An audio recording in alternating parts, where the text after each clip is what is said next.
Hello everyone, আসসালামু আলাইকুম।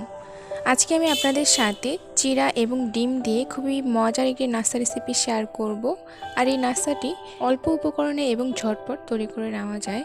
আর এই নাস্তাটি ছোট বড় সবাই অনেক বেশি পছন্দ করবে। এই নাস্তাটি আপনি বিকেলে চায়ের সাথেও রাখতে পারেন। তাহলে আর দেরি না করে চলুন শুরু করা যাক। প্রথমে আমি একটা মিক্সিং বোলে নিয়ে নিচ্ছি হাফ কাপ পরিমাণ ময়দা। এখানে আপনারা আটা দিয়েও তৈরি করতে পারবেন। আর দিয়ে দিচ্ছি 1 কাপ পরিমাণে চিরা,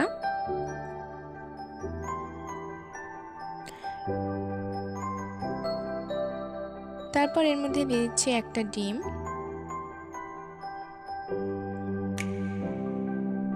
1/3 কাপ চিনি এবং স্বাদ অনুযায়ী লবণ। এখন সবগুলো উপাদানকে খুব ভালো করে মিশিয়ে নিতে হবে। মেশাতে মেশাতে দেখবেন যে একটা ডোয়ে পরিণত হবে আর ডোটা অনেক বেশি আঠালো হবে।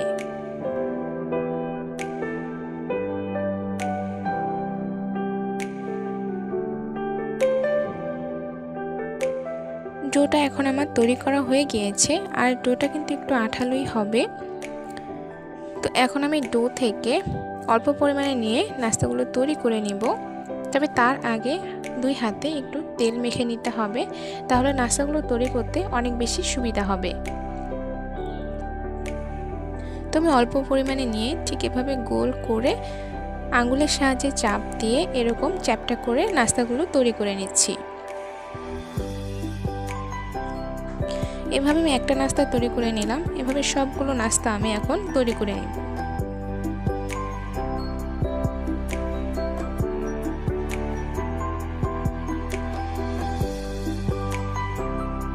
সবগুলো নাস্তা এখন আমার তৈরি করা হয়ে গিয়েছে। এখন এগুলোকে তেলে ভেজে নিতে হবে।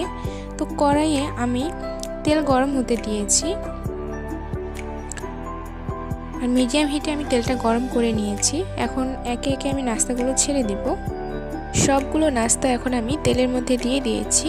এখন এই নাস্তাগুলোকে মিডিয়াম হিটে উল্টে পাল্টে গোল্ডেন ব্রাউন কালার হওয়া পর্যন্ত ভেজে নিতে হবে। তো আমি এগুলোকে ভেজে নিচ্ছি। এক পাশে কালার চলে আসলে অপর পাশটা উল্টে দিচ্ছি। তো আমার নাস্তাগুলো এখন পুরোপুরি ভাজা হয়ে গিয়েছে আর সুন্দর একটা কালারও চলে এসেছে। এখন আমি নাস্তাগুলোকে একটা টিস্যু পেপারের ওপর উঠিয়ে নিচ্ছি। তারপর আমি আপনাদের পরিবেশন করে দেখাচ্ছি।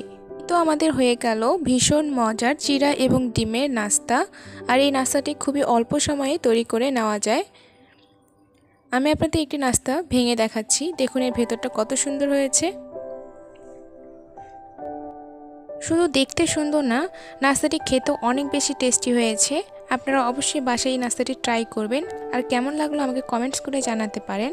তো আশা করি আজকের রেসিপিটি আপনাদের অনেক ভালো লেগেছে। তো এরকম সহজ সহজ রেসিপি পেতে আমার চ্যানেলটি সাবস্ক্রাইব করে রাখবেন এবং পাশে থাকা বেল বাটনটি অন করে রাখবেন আমার পরবর্তী নতুন কোনো ভিডিওর নোটিফিকেশন সবার আগে পাওয়ার জন্য। তাহলে আজ এখানেই বিদায় নিচ্ছি। আপনারা সবাই খুব ভালো থাকবেন, সুস্থ থাকবেন। আল্লাহ হাফেজ।